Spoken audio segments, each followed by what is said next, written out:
దోస్తులు అందరూ ఎలా ఉన్నారు, బాగున్నారా?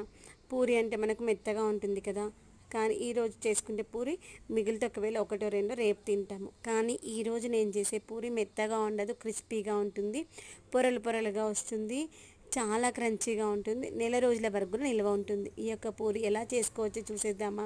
చిన్నపిల్లలకైతే ఇలాంటి స్నాక్స్ చేసి ఇచ్చామంటే బయట ఉండి అసలు వాళ్ళు ప్యాకెట్ ఫుడ్ అస్సలు అడగరనమాట. ఈజీగా చేసుకోవచ్చు, టేస్టీగా ఉంటుంది. గోధుమ పిండి తీసుకున్న దాంట్లో కొంచెం ఉప్పు, కొంచెం మిరియాల పొడి వేసి, కొంచెం వేడి నూనె పోసి పిండి అంతా కలిపేసుకున్న తర్వాత మనం మంచినీళ్ళు పోసేసుకొని పిండిని మంచిగా తడిపేసుకొని ఒక అర్ధగంట సేపు పక్కన పెట్టేసుకోవాలి. తర్వాత ఒక 5-6 చిన్న చిన్న పూరీలు చేసుకుని వాటిని ఒకదానిపైన ఒక వేసి ఫస్ట్ చేసుకుని పక్కన వేసేసుకుని, తర్వాత ఒక పూరి పైన ఒకటి వేస్తూ ఆ ఒక పూరికి ఇంకో పూరికి మధ్యలో కొంచెం పిండి, కొంచెం ఆయిల్ వేసేసుకొని వాటిని రోల్ చేసి మళ్ళీ ముక్కలు కట్ చేసి ఈ విధంగా చిన్న చిన్న పూరిలా చేసి వేడి నీళ్ళతో కాల్చుకుంటే చాలా